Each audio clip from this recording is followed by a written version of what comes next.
Kembali di Haji Outlook 2026 setelah sebelumnya kita sudah membahas bagaimana soal kesiapan dari Kementerian Haji dan juga Umroh mulai dari catering, kemudian pesawat, makanan, visa haji itu yang kemudian sudah hampir rampung 100% sudah kemudian dioptimalkan oleh Kementerian Haji dan juga Umroh, termasuk juga soal petugas haji kesiapannya. Nah, yang kemudian menjadi pertanyaan kita semua adalah soal situasi geopolitik di Timur Tengah yang sampai saat ini masih belum bisa mereda begitu ya, dan ini tentu saja menjadi tantangan tersendiri di bawah kepemimpinan Bapak Gus Irfan begitu ya, qadarullah begitu, kita tidak ada yang tahu begitu, yang tidak bisa kita kendalikan begitu situasi geopolitik di Timur Tengah. Bagaimana Kementerian Haji dan juga Umroh merespon hal ini, termasuk juga soal ada 3 skenario terburuk di sana yang memang sudah disiapkan?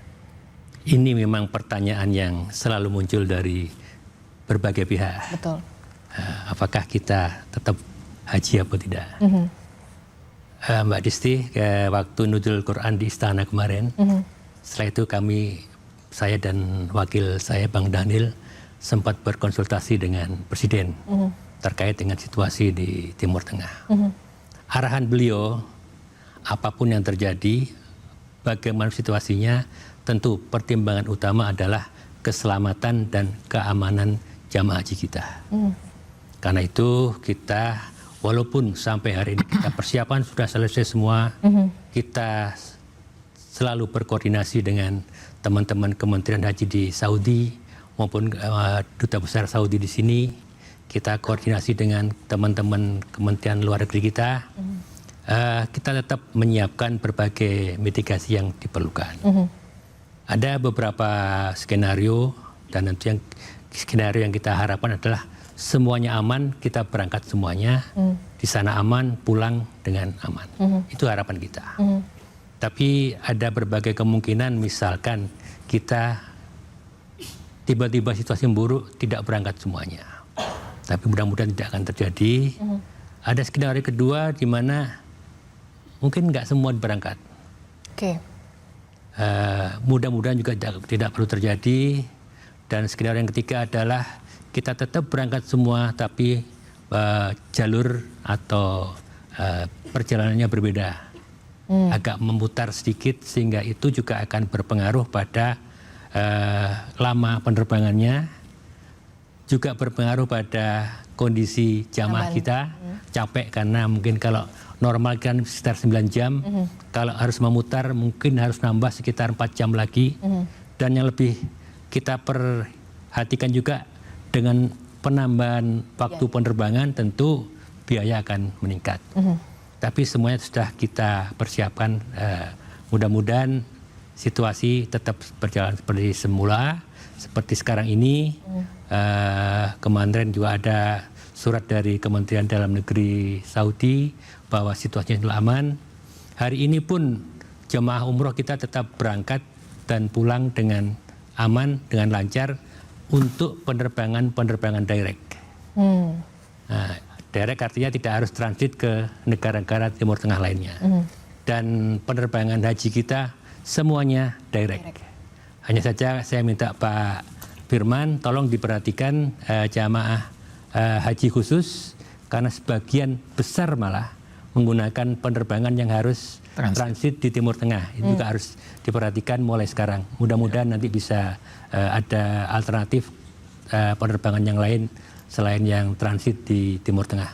Nah, itu yang kemudian kita harapkan semuanya tidak ada skenario terburuk. Kita harapkan semuanya berjalan dengan lancar begitu, semua jemaah yang sudah menunggu bertahun-tahun bisa kemudian melaksanakan ibadah haji dengan lancar begitu ya, tidak ada satu kurang apapun begitu. Nah, yang kemudian jadi pertanyaan adalah ini, soal kalau tadi jemaah haji reguler insya Allah semuanya nanti akan direct, tapi kemudian bagaimana dengan jemaah haji khusus, sejauh ini komunikasinya seperti apa dan kesiapannya seperti apa begitu ya, melihat situasi geopolitik kita di Timur Tengah seperti apa, bagaimana untuk bisa mengkomunikasikan kepada jemaah haji khusus ini?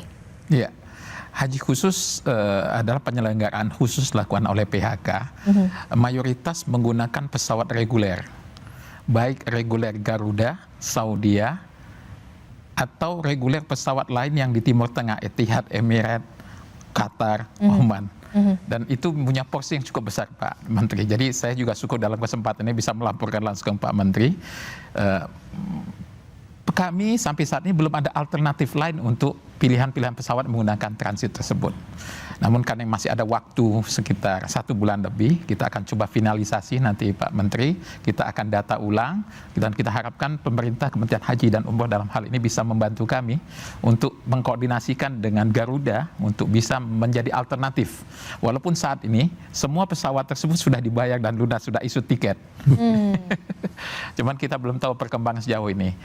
Walaupun berapa hari terakhir ini kami lihat Pak Menteri, untuk kepulangan jamaah umroh sebagian daripada pesawat yang kemarin sempat tidak terbang sudah mulai menerbangkan, tapi jumlahnya sangat terbatas. Namun haji kan sangat rigid sekali waktunya. Betul. Tentu nanti kita harapkan nanti koordinasi, insya Allah arahan dari Pak Menteri, kita harapkan berapa yang menggunakan pesawat transit tersebut, dan jika kemungkinan agak sulit untuk terbang, kita harapkan Kementerian Haji bisa koordinasi dengan penerbangan nasional, kita bisa membantu menyiapkan pesawat tambahan agar jamaah haji yang sudah siap berangkat ini bisa diberangkatkan. Bagaimana Gus Irfan, ada yang bisa dibantu begitu ya soal maskapai penerbangan begitu soal tadi? Ya, kalau komunikasi tentu kita akan bantu. Tapi tentang kesiapan apakah Garuda sanggup menambah pesawat tentu tergantung pada Garudanya sendiri. Sementara untuk penerbangan haji reguler kita sendiri, Garuda juga harus menyewa dari tempat lain, dari luar negeri. Sehingga kalau toh harus mencari tambahan tentu harus jauh-jauh hari, karena menyewa pesawat tidak semudah menyewa taksi. Ya. Nah itu yang kemudian harus dipersiapkan begitu ya. Nah ini membahas soal tadi menarik begitu, ketika situasi geopolitik dan ini harus memutar jalur penerbangan, tentu harus ada cost yang kemudian ditambah begitu ya, ada kemungkinan potensi ada penambahan biaya di sana. Bagaimana BPKH melihat ini? Kalau dari kami pada prinsipnya, kami ini kan setiap tahun sudah ada RKAT yang disetujui oleh Komisi 8 DPR RI terkait dengan alokasi biaya, alokasi nilai manfaat, dan alokasi beberapa hal yang lain yang perlu disepakati. Nah, sebenarnya kalau dari sisi, kembali lagi kami sampaikan bahwa dari sisi likuiditas, dari sisi keamanan, dari sisi investasi dan sebagainya itu, alhamdulillah sampai saat ini kami terus melakukan mitigasi resiko secara konsisten. Nah, oleh karena itu, kalau memang harus ada sesuatu yang menjadi tambahan, tentu saja ini perlu di-redesign ulang apa yang sudah kita sepakati dari sisi RKAT-nya. Nah, itu yang mungkin ketentuan peraturan perundang-undangan apa yang perlu di-support dari sisi infrastruktur, itu yang mungkin yang perlu kita jembatani. Tapi kalau dari sisi nilai dana segala macamnya sih nggak ada isu sih. Oke, saya ke Pak Marwan. Pak Marwan melihat ini situasi geopolitik kita, tentu pemerintah Indonesia sudah memastikan bahwa yang paling utama adalah jaminan keamanan dan juga keselamatan bagi seluruh jemaah haji kita, jemaah haji Indonesia. Bagaimana kemudian Komisi 8 DPR RI melakukan pengawasan dan juga pendampingan terkait dengan hal ini? Ya, Komisi 8 ini kan selalu turun ke pemilih. Jadi psikologi jamaah itu kita tahu, apapun persoalannya berangkat haji. Pasti itu. Maka karena itu kita minta Menteri Haji tetap melakukan langkah-langkah persiapan berangkat secara normal. Tidak ada yang berubah, tetap saja dilakukan. Tapi dalam keadaan normal pun kita sudah menghadapi tantangan nih sekarang. Karena kemarin diputuskan Aftur itu sudah naik nih hampir 2 kali lipat. Dolar kita putuskan kursnya itu hanya 16.500, sekarang sudah 17.000. Kaitan pertanyaan host tadi ke BPKH, ini pasti ada pertambahan.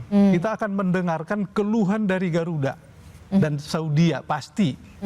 Karena harus memutar kan? Bukan, jalur penerbangan tanpa memutar pun dalam keadaan normal saja, karena harga aftur yang disepakati, kemudian dengan kurs yang disepakati, dan itulah diputuskan di panja harganya. Yang disebutkan oleh Pak Fadlul tadi di RKAT-nya sudah disebutkan. Tapi ini akan ada tambahan, nggak bisa ngelak kita. Lah pertama, kalau mau memanfaatkan uang yang ada di BPKH, Komisi 8 belum tentu segera menyetujui, harus hati-hati juga karena itu uang jamaah yang akan datang.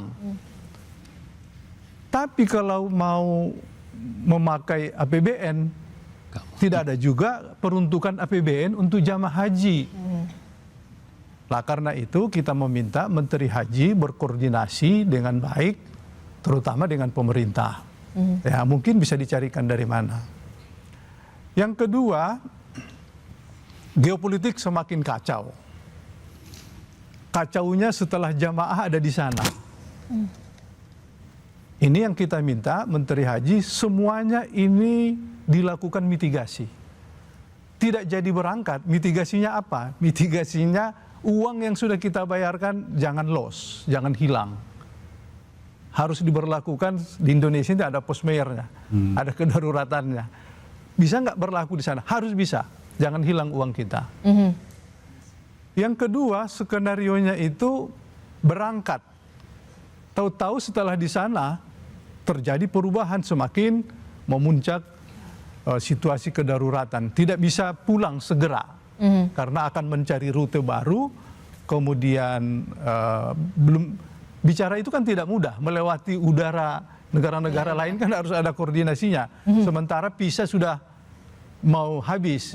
Maka karena itu kita minta Menteri Haji dalam keadaan seperti ini koordinasinya harus lebih meluas. Imigrasi, Menteri Luar Negeri, kemudian yang macam-macam semua itu yang terkait kalau terjadi kedaruratan. Tapi kami masih yakin, ya mudah-mudahan doa para jamaah seluruh dunia ini akan membaik. Tapi tetap saja yang namanya pasal keamanan dan keselamatan warga negara ini penting pasal. Komisi 8 ikut presiden lah, keselamatan ini penting, keamanan itu penting. Di pasal undang-undang haji pun sama. Tujuannya haji mabrur tapi nyaman, tenang, itu harus seperti itu. Nah, kami menganggap masih tetap saja kita persiapkan dan berangkat di tanggal 22, tapi kita dengarkan dulu 2-3 hari ini. Kalau tidak ada yang datang, alhamdulillah. Umpamanya Garuda tenang-tenang saja dengan itu, alhamdulillah. Tapi kalau dia datang lagi, itu kan akan merombak hasil keputusan panja. Tidak mudah itu merubah itu. Nah, selain tidak mudah merubah, hitung-hitungannya juga tidak mudah di sini. Iya, karena akan ada redesign lagi begitu ya. ya. Karena uangnya kan untuk yang akan datang. Anggaran Ya lagi. karena anggarannya sebenarnya kan nilai manfaat itu untuk jemaah yang menunggu kan. Iya. Ini kan hanya karena ada kebijakan dari parlemen dengan pemerintah untuk supaya direalokasikan untuk yang berangkat. Nah, kalau misalnya Apalagi ini force major kan. Nah, itu dia. Nah, itu dia. Kalau nanti tidak ada lagi jalannya lain, maka tentu kami Komisi 8 akan berkenan juga merombak lagi hasil keputusan ini. Nanti kita hitung seberapa mampunya. Mampunya BPKH berapa, mampunya Garuda berapa. Dalam hitung-hitungan kami ya sekitar tambahan yang dibutuhkan itu sekitar 900 miliar, bahkan 1 triliun. 900 miliar. Dengan persoalan kurs dan aftur sekarang ini. Ya. Nah, ini yang harus dipikirkan matang-matang begitu, karena memang ada skenario-skenario yang memang harus dimitigasi. Bagaimana Kemenhaj? Tadi Adisti bilang force major. Di Undang-Undang Haji, Undang 14 tahun 2025 memang disebutkan situasi kedaruratan. Di situ disebutkan bahwa situasi kedaruratan akan ditetapkan oleh Presiden yang berhak menetapkan ini darurat apa enggak. Kalau sudah ditetapkan darurat, baru kita nanti akan melaksanakan berbagai alternatif menghadapi kedaruratan itu. Walaupun sekarang pun kita sudah mulai menyiapkan berbagai kemungkinan dari kedaruratan yang akan terjadi. Tapi selama belum ada keputusan bahwa ini situasi darurat, tentu tidak akan bisa lakukan hal-hal yang seperti disampaikan tadi. Itu artinya sampai menunggu ada keputusan dari Presiden Prabowo Subianto. Ada deadline kah? Karena ini kan udah mepet juga ya. Ya kalau artinya kalau memang sampai pemberangkatan tidak tanggal 22 tidak ada situasi darurat, berarti kita berjalan sesuai dengan skenario awal, semua berjalan dengan baik, dan itulah harapan kita. Oke, Bung Marwan. Ya tetap Komisi 8 meminta Menteri Haji ini jadwal yang sudah diputuskan ini terus dilakukan. Tetapi dalam koordinasi memang menyatakan tidak berangkat haji itu bukan Menteri Haji, tapi Presiden. Karena itu koordinasinya harus terus-menerus.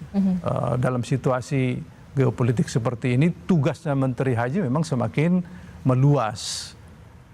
Nah, pada saatnya nanti kalau terjadi seperti itu, mau berangkat atau tidak berangkat, koordinasinya harus tetap. Karena situasinya agak berbeda. Nah, itulah tantangan yang saya sebutkan tadi untuk Menteri Haji kita. Satu sisi masyarakat berharap sempurna, tapi tiba-tiba dapat tantangan seperti ini tidak boleh dibiarkan masyarakat itu terlalu berharap sempurna sekali, nggak mungkin, agak beratin. Oke, nanti kita juga akan bahas bagaimana soal kedepannya begitu ya, karena kita lihat tentu saja kita berharap pelaksanaan ibadah haji ini berjalan secara lancar walaupun memang situasi geopolitik kita memang sedang tidak baik-baik saja begitu, dan kita berharap kondisinya semakin kondusif, tidak mempengaruhi pelaksanaan ibadah haji yang kemudian kita tahu tinggal sebulan lagi. Tapi selain kondisi geopolitik yang tidak kalah penting, juga yang jadi catatan adalah dari setiap pelaksanaan haji bagaimana evaluasi dan juga catatan-catatan dari haji musim sebelumnya agar tentu saja ada perbaikan menyeluruh di tahun ini.